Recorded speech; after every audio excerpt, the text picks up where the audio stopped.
Es buena. Alguna de todas las computadoras, no sabes algo promiscua porque se iba metiendo en todas las compus de por acá. Alguna tenía un pequeño virus que se encargó de borrarme absolutamente todo de la memoria. Entonces, la buena noticia es que me había mandado a la clase el correo, no me pregunten por qué, no es algo que hago usualmente. Pero hoy vamos a ver 2 clases, ¿sí? Entonces solo vamos a ver una. Y en teoría íbamos a salir rápido. Les digo íbamos porque en la sección C les dije vamos a salir rápido porque solo traigo una clase y la otra se borró. Pero no salimos rápido, salimos como 10, 15 minutos antes, ¿sí? Entonces, la mala noticia no es que no reciban clase, la mala noticia es que les había dicho que nos íbamos a ir rápido, quiere decir que ahora nos vamos a ir más rápido, ¿sí? Entonces, ¿por qué no vamos a ver la clase, la otra clase? Entonces, sí la vamos a ver, pero no hoy. Va. Entonces, vamos a empezar con esta clase es de inhibición. La otra clase que les traía hoy era de regulación. La diferencia entre inhibición y regulación, ¿cuál creen que sea? En una se omite completamente la función. Ajá. Y en la otra solo como que se modifica la función, no sé cómo. Que en una está modificada la función y que en otra la función no existe. Está bien, ¿sí? Básicamente, algunos mecanismos de inhibición se aplican a la regulación, pero la regulación no es solo inhibición. La regulación puede ser una sobreestimulación de una enzima, por ejemplo. La regulación puede ser síntesis, puede ser reacción, pueden ser secuestros, pueden ser isoenzimas, pueden ser diferentes cosas, ¿sí? Entonces, vamos a ver todo en la regulación o el espacio, todos los mecanismos que existen, pero ahorita nos vamos a enfocar en mecanismos de inhibición, mecanismos que permitan, por lo tanto, disminuir actividades enzimáticas. Los mecanismos de inhibición afectan valores cinéticos, ¿sí? ¿Cuáles serían los datos cinéticos que pudieran estar afectados? Velocidad y qué otra cosa. Y KM, ¿sí? Son los 2 datos con los que vamos a ir viendo que una enzima está inhibida. Si la enzima está inhibida, ¿qué espero? En teoría, que pase con la velocidad. Que disminuya. Si yo observo un aumento en la velocidad de la enzima, ¿podría estar inhibida, sí o no? Si la velocidad aumentara, la enzima estaría sobreestimulada, ¿sí? Que es algo que sí puede pasar en regulación, pero que no pasa en inhibición.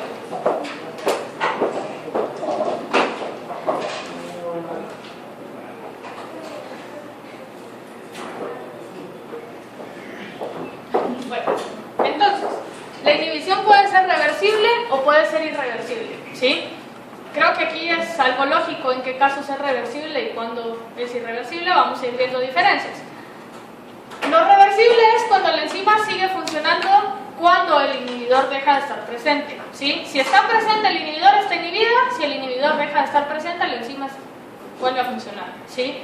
En el caso de un irreversible, no.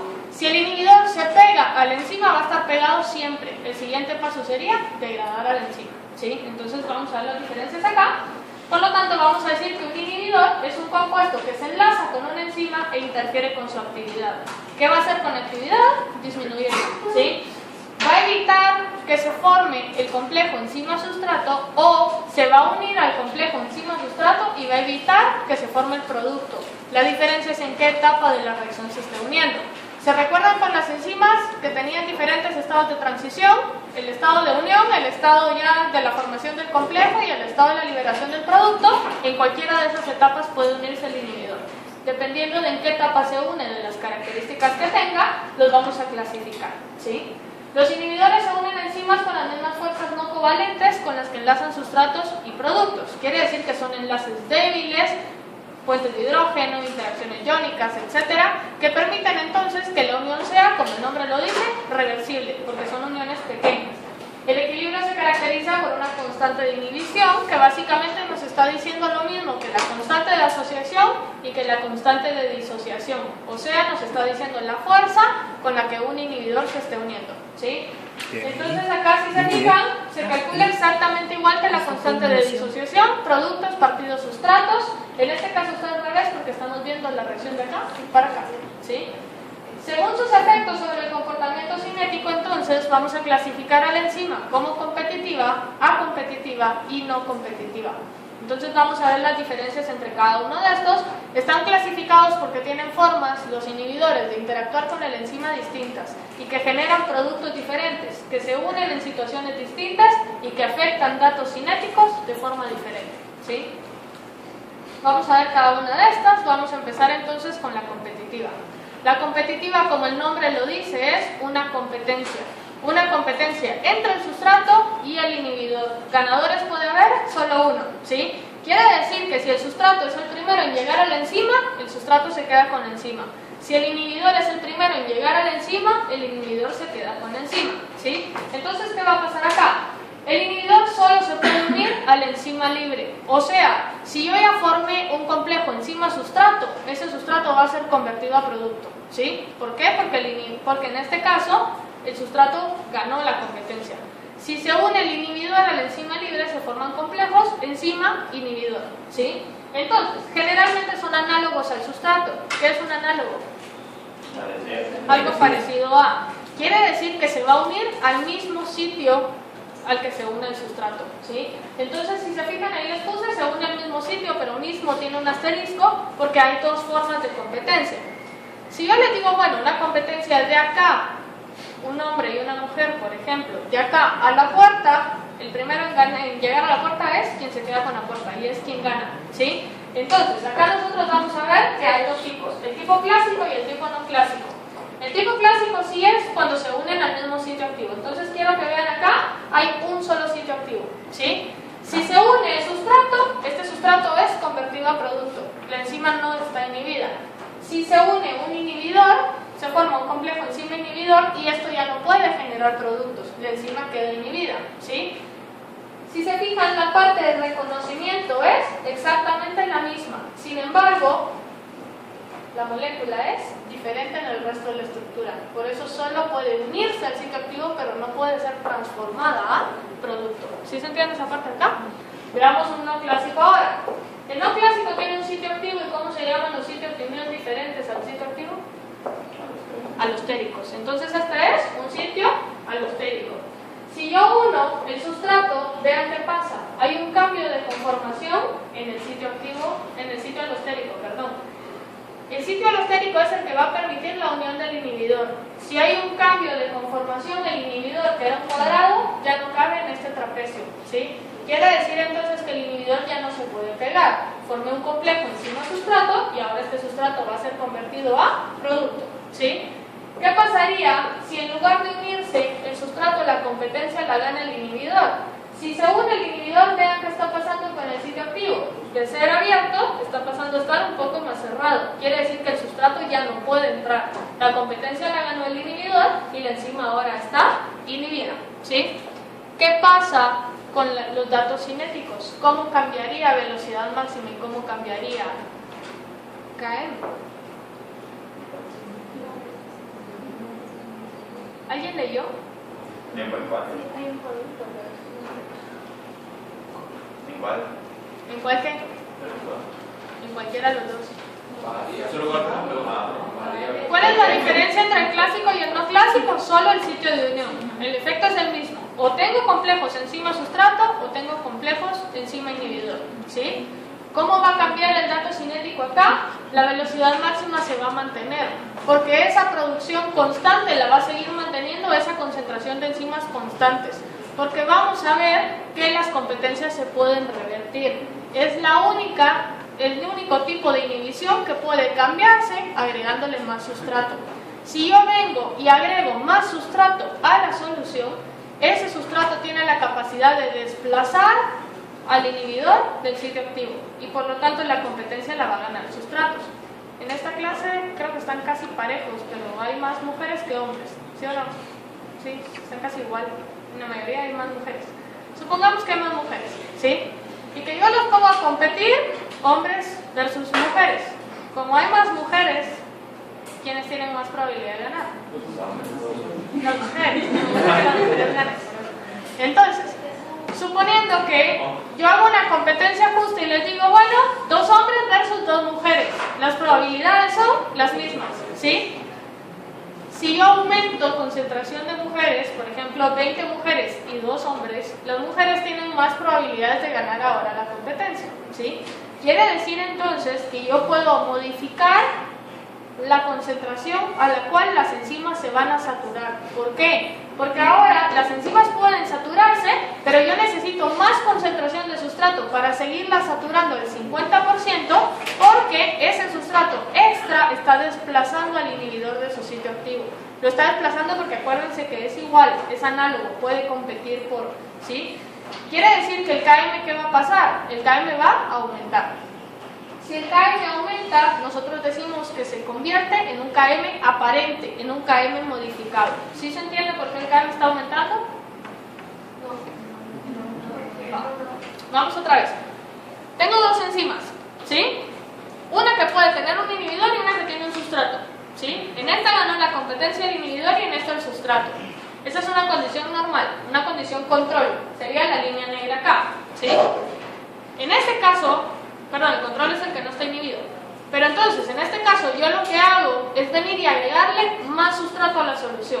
Esta enzima ya la había ganado el sustrato, pero ahora por probabilidades, como el sustrato está en exceso, el sustrato puede venir a desplazar al inhibidor de acá. Si el sustrato desplaza al inhibidor, ¿qué pasa con la formación de productos? Se mantiene, ¿sí? Se va a mantener, porque era la misma concentración de enzimas que yo tenía. Por lo tanto, la velocidad máxima no cambia, pero ahora yo necesito más sustrato que pueda pelear con este inhibidor. Por lo tanto, voy a necesitar más sustrato para poder saturar al 50% todas las enzimas. Y por lo tanto, si se recuerdan, el KM era el porcentaje de saturación al 50%, ahora yo necesito más para llegar al 50%. Quiere decir que más concentración de sustrato convierte la KM en una KM aparente. ¿Se entendió mejor ahora? ¿Sí? ¿Hay alguien que todavía no? ¿Seguros? Porque esto es lo más fácil. ¿Sí? Va. Entonces, lo que quiero que vean acá es que yo estoy viendo que el KM aquí está disminuyendo. Lo veo disminuir no en la magnitud de lo que el negativo representa, sino lo veo en que si este era el negativo 3, voy a negativo 2, negativo 1, negativo 0, ¿sí? Quiere decir que está disminuyendo, ¿sí? Por lo tanto, el inverso está aumentando. El inverso del inverso está aumentando, ¿sí? ¿Qué estoy viendo acá con la velocidad? Si se recuerdan, la velocidad era la que rompía el eje de las Y cuando X era igual a 0. La velocidad es la misma, ¿sí? La velocidad se está manteniendo. ¿Se entiende por qué se mantiene la velocidad a pesar de que hay inhibición? ¿Sí? Vamos con la competitiva entonces. La competitiva solo se pueden unir a complejos enzima-sustrato. No se pueden unir a enzimas libres. ¿Por qué? Si se fijan, tengo un sitio alostérico y tengo un sitio activo, ¿sí? El sitio activo es en el que se une la enzima, el sustrato. Pero la unión del sustrato genera un cambio de conformación en el sitio alostérico. ¿Sí ven? Ahora el trapecio yo pasé a un cuadrado, ¿sí? Aquí, si el sustrato no está pegado, el inhibidor no se puede unir, porque no cabe. Pero al momento en que el sustrato se une y hay un cambio de conformación, el inhibidor ahora tiene ventaja de poderse pegar. ¿Qué pasaría si yo agrego más concentración de sustrato acá? Favorezco la unión de más inhibidores. Quiere decir que en este caso yo no puedo modificar la KM, yo no voy a tener un KM aparente acá, ¿sí? En este caso entonces yo digo, bueno, se forman complejos, enzima, sustrato, inhibidor, el complejo en donde estén unidos los tres. Si esta enzima tuvo suerte antes de que se le uniera un inhibidor, este sustrato se convierte a producto. Pero usualmente lo más rápido va a ser que antes de que esto pueda catabolizarse, rápido se le pegue un inhibidor acá. ¿Qué pasaría con la velocidad máxima? Va a aumentar. Va a disminuir, perdón. Va a disminuir, ¿sí? Entonces, la velocidad máxima disminuye por conversión de las enzimas a complejos enzima-sustrato que favorecen la formación de complejos enzima-sustrato-inhibidor, ¿sí? La KM disminuye ya que los equilibrios de formación de enzima-sustrato y enzima-sustrato-inhibidor son desplazados hacia la formación de los complejos por la unión del inhibidor. Lo que quiero que tengan claro acá es lo siguiente. Para yo poder hacer una gráfica de estas, necesito mantener constante la concentración de ¿qué? De enzimas, ¿sí? Entonces, yo tengo una concentración de enzimas y a esta concentración de enzimas yo le eché un porcentaje de inhibidor. Porcentaje de inhibidor que se va a unir a una región de las enzimas nada más. Quiere decir que estas enzimas pueden seguir trabajando, ¿sí o no? Pero estas ya no. Tienen trabajadores con un brazo quebrado, suspendidos por el ix, con apendicitis, lo que sea, ¿sí? Quiere decir que su producción enzimática acá ahora es menor, porque tienen un menor grupo de trabajadores. Si ustedes aumentan la concentración de inhibidor, ¿qué va a pasar? Se forman más, ¿sí? Pero esto va a seguir pasando, se forman más complejos enzima, sustrato, inhibidor. Quiere decir que entonces la producción, mientras vayan aumentando la concentración de inhibidor, la velocidad máxima va a ir disminuyendo. Aquí lo que está aumentando es el inverso, ¿sí? Y aquí lo que está aumentando es el inverso. Quiere decir que el Km también está disminuyendo. Les dije aumentando en número.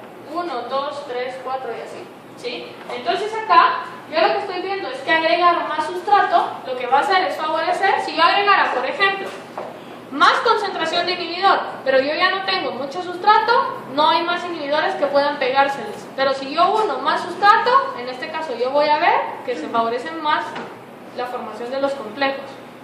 No, es que en KM, por ejemplo, el sustrato sí se sigue uniendo al KM, entonces no sé por qué cambia si solo la única diferencia es que se le pone el inhibidor. Si yo tengo esta parte de enzimas que ya no es funcional, porque son las que están unidas al inhibidor, pero estas me siguen funcionando, yo ahora en mi producción efectiva, en mis enzimas que están produciendo efectivo, yo ahora necesito menos concentración de sustrato para que este lote pueda saturarse, porque este dejó de funcionar, ¿sí?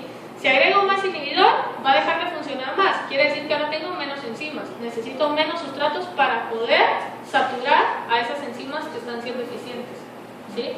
Quiere decir que si antes usted tenía 10 trabajadores y 3 se quebraron el brazo, le quedan 7. Quiere decir que esos 7 van a disminuir el nivel de producción, pero se van a saturar más rápido con trabajo. Si antes usted llegaba con 10 costales y los 10 los podían trabajar, ahora usted llegó con 10 y van a haber 3 que se queden ahí, ¿sí? Quiere decir que se saturan ahora con menos trabajo, ¿sí? Por eso es que el KM disminuye. Puede haber un punto en donde la concentración de sustrato no vaya a favorecer a los inhibidores que se adhieren a la enzima. Eso sería cuando todas las enzimas estuvieran inhibidas, ¿sí? Siempre lo van a favorecer porque mientras más sustrato usted agregue, va a formar más complejos enzima-sustrato. Quiere decir que el inhibidor va a tener más probabilidades de poder subir. Es como que yo les dijera, bueno, 20 mujeres versus 2 hombres, pero por cada mujer que toque la puerta, un hombre gana, por ejemplo. Quiere decir que los hombres ahí tienen más probabilidades de ganar. ¿Por qué? Porque no necesitan ni siquiera esforzarse para tener que ganar, ¿sí?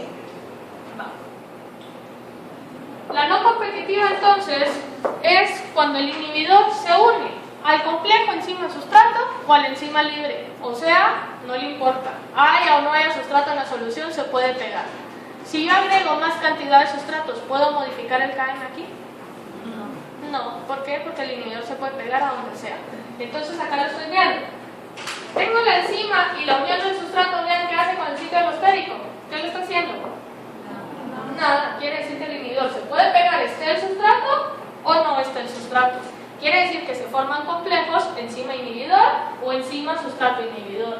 El porcentaje acá va a ser muy bajo y va a depender de la concentración de inhibidores que yo tenga.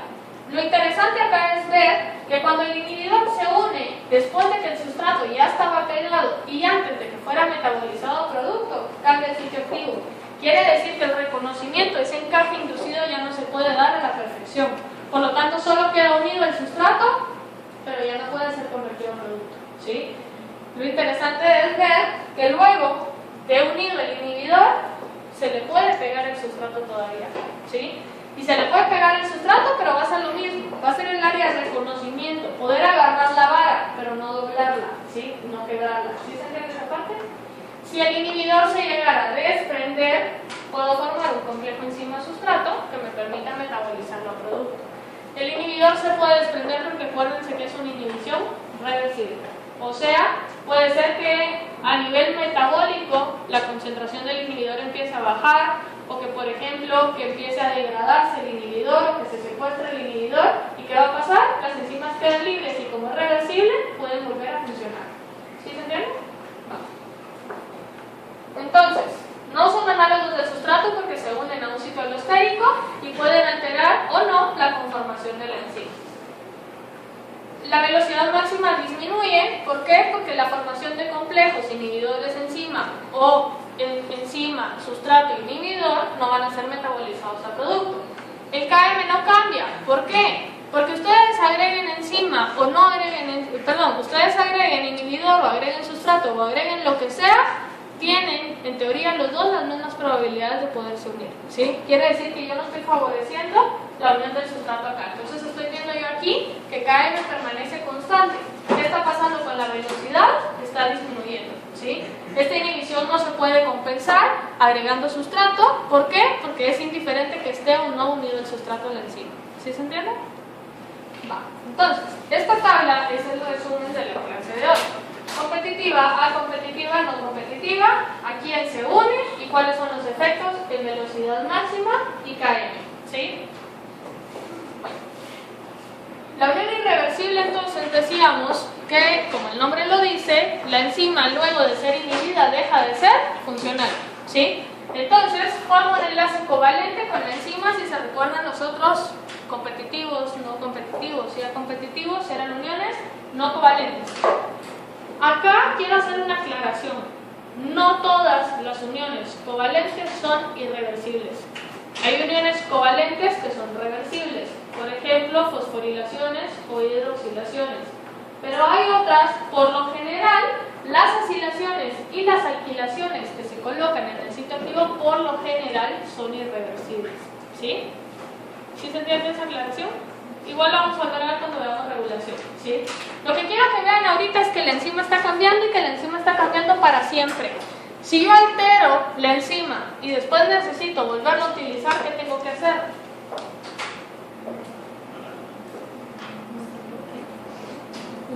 ¿Qué? ¿Qué tengo que hacer? No sé. ¿Cómo es la cosa, querida? A ver, yo inhibí la enzima y la inhibí de forma irreversible, pero ahora cambié de opinión y necesito la enzima otra vez. Volver a hacerla. O sea, transcripción, traducción, modificaciones post-transcripcionales, etc. ¿Sí? Post-traduccionales, perdón. Entonces, lo que quiero que vean es que inhibir de forma irreversible una enzima es de pensarlo dos veces, porque requiere un gran gasto, una gran inversión para el organismo, ¿sí? Por lo general, algunos fármacos son los que inhiben de forma irreversible. Vamos a ver ejemplos ahorita de algunos fármacos que pueden generar también inhibiciones irreversibles, ¿sí? Entonces, aquí está el primer ejemplo y es sobre cómo se regula la presión arterial. Esto creo que lo ven en biología, el sistema renina-angiotensina, ¿sí? O si no se acuerdan, que supongo que no se acuerdan.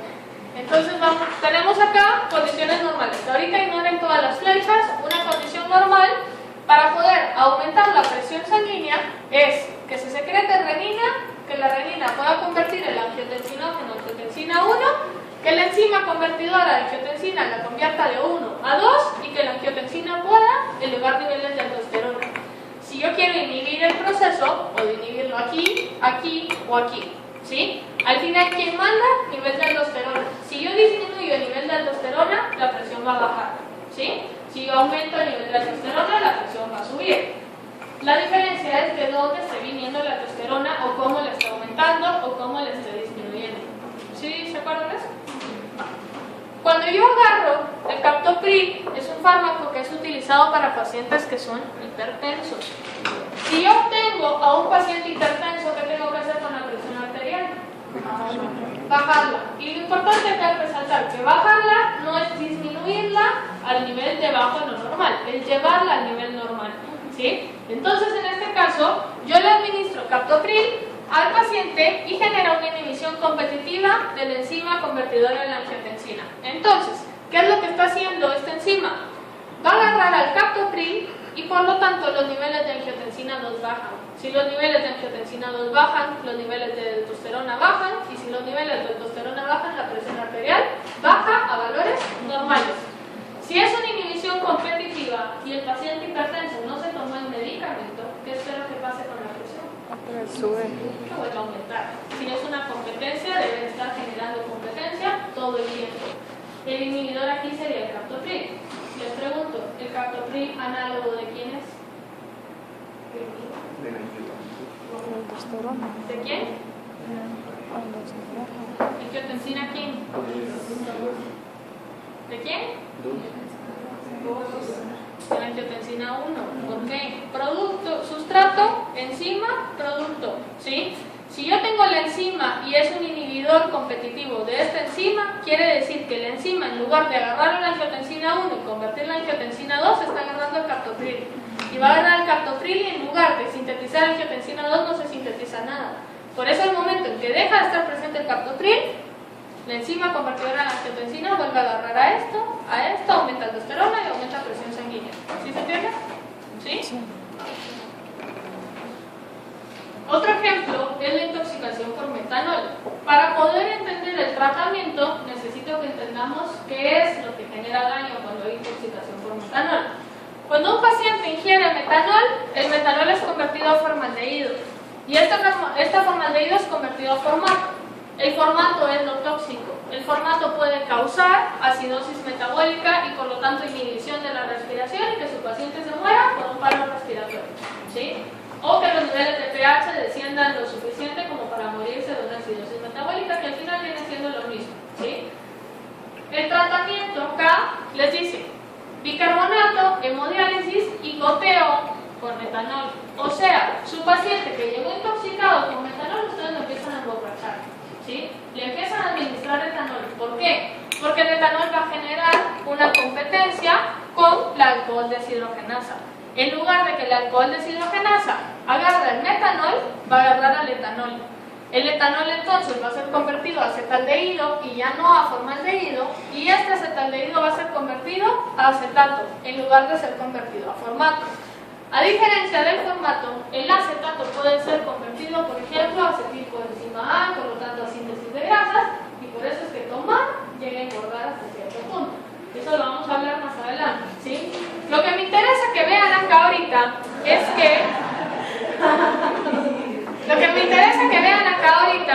que si su paciente está intoxicado con metanol y yo le dejo de agregar etanol, ¿qué va a metabolizar la alcohol deshidrogenasa?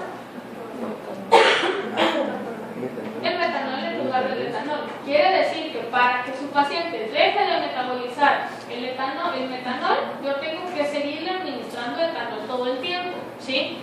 Obviamente su paciente no puede pasar borracho todo el tiempo. Entonces, ¿qué pasa? Yo le agrego bicarbonato. ¿Para qué? Para quitarle. ¿Para qué? Para ¿Para qué es el bicarbonato? Para compensar la acidosis metabólica, ¿sí? O sea, en lo que llegaron a emergencias, en lo que el paciente se movió de acá para acá, en lo que el médico descubrió que estaba intoxicado por metanol, le agregamos bicarbonato para poder compensar esa acidosis metabólica, ese formato que ya pudo haberse producido. Luego hago la hemodiálisis, mientras hago el goteo con etanol. El goteo con etanol ya explicamos para qué era. ¿La hemodiálisis para qué es? ¿Para qué? Es que cuando hablan todos no les entienden. ¿Para qué? Sin miedo. ¿Qué? ¿Para qué? ¿No? ¿El idioma? Limpiar la sangre. Para limpiar la sangre. ¿Por qué la quiere limpiar? Porque tiene saturación. ¿Qué quiere sacar? El metanol, ¿sí? Quiere sacar el metanol. ¿Por qué? Porque en cuanto usted deje de administrar etanol, ese metanol lo va a volver a agarrar al alcohol deshidrogenasa. Entonces, mientras el paciente está consumiendo etanol, que es por goteo, no es tomado, ¿qué va a pasar? Yo dejo de sintetizar formato y entonces eso me da chance de poder sacar todo el metanol de la sangre. Cuando ya no tenga metanol en sangre, le dejo administrar etanol y en teoría ya no estoy intoxicado. ¿Sí se entiende? ¿Sí? ¿Sí? Entonces aquí está. Hacemos que el alcohol deshidrogenasa agarre el etanol en lugar del metanol y que se produzca acetaldehído en lugar de formato y que por lo tanto los efectos secundarios sean menores. Otro ejemplo acá es la inhibición de la actividad ciclooxigenasa, que es una enzima que iba a ser las presas en algún momento. ¿Para qué utilizábamos esta enzima?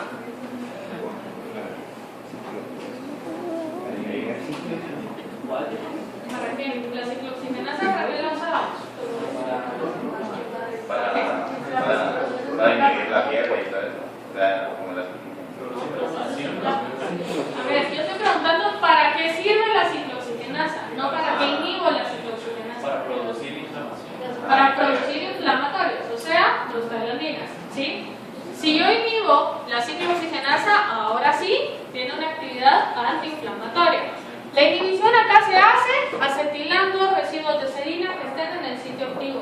Si es una acetilación y es, ¿qué tipo de inhibición sería? Ah, una inhibición irreversible, ¿sí? Si es una inhibición irreversible y se tomaron una aspirina porque les dolía la cabeza y a las 2 horas les vuelve a doler la cabeza, ¿por qué? Porque no es controlante de la Se sintetizaron nuevas ciclooxigenasas y por lo tanto se están sintetizando nuevas prostaglandinas. Quiere decir que las inhibieron, esas ya no pueden funcionar, son degradadas, pero si la inflamación debe de seguir, el dolor de cabeza les vuelve a aparecer porque la ciclooxigenasa se volvió a sintetizar. ¿Sí se entiende? ¿Sí? Va. Otro ejemplo acá es las intoxicaciones por insecticidas. Los insecticidas son organofosforados y lo que hacen es inhibir irreversiblemente a la acetilcolinesterasa. La acetilcolinesterasa, eso también lo vieron en biología, para que se recuerden. La acetilcolinesterasa cataliza la hidrólisis de acetilcolina. La acetilcolina al final lo que hace es poder abrir canales sodio, potasio, etcétera, para que se pueda dar movimiento y contracción, impulso nervioso y todo lo demás, ¿sí? Al final, si nosotros estamos inhibiendo entonces a la hidrólisis de la acetilcolina, nosotros dejamos de producir, entonces, en este caso, el movimiento y el impulso nervioso. Por lo tanto, puede generar parálisis. Parálisis no solo dejar de caminar, parálisis del sistema respiratorio, parálisis del sistema renal, parálisis del sistema cardíaco, etc. ¿Sí? Un dato interesante acá es saber que los organofosforados antes eran utilizados en algunas guerras. ¿Por qué? Les tiraban una bomba con organofosforados al ejército enemigo y ¿qué le pasaba al ejército enemigo? Se quedaban ahí tirados, ¿sí? Así inmediato. Le tiraron una granada después y todo el ejército ya saben el tema. Entonces, lo importante acá es ver que es una inhibición irreversible, o sea, si yo quiero contrarrestar esa parálisis, imagínense el trabajo que tendría que hacer el cuerpo para poderla compensar. Tendría que sintetizar de nuevo todas las acetilcolinesterasa otra vez para que todo el sistema pudiera volver a regenerarse, ¿sí? Quiere decir que mientras más alta sea la dosis, mientras más alta sea la intoxicación, la causa de muerte es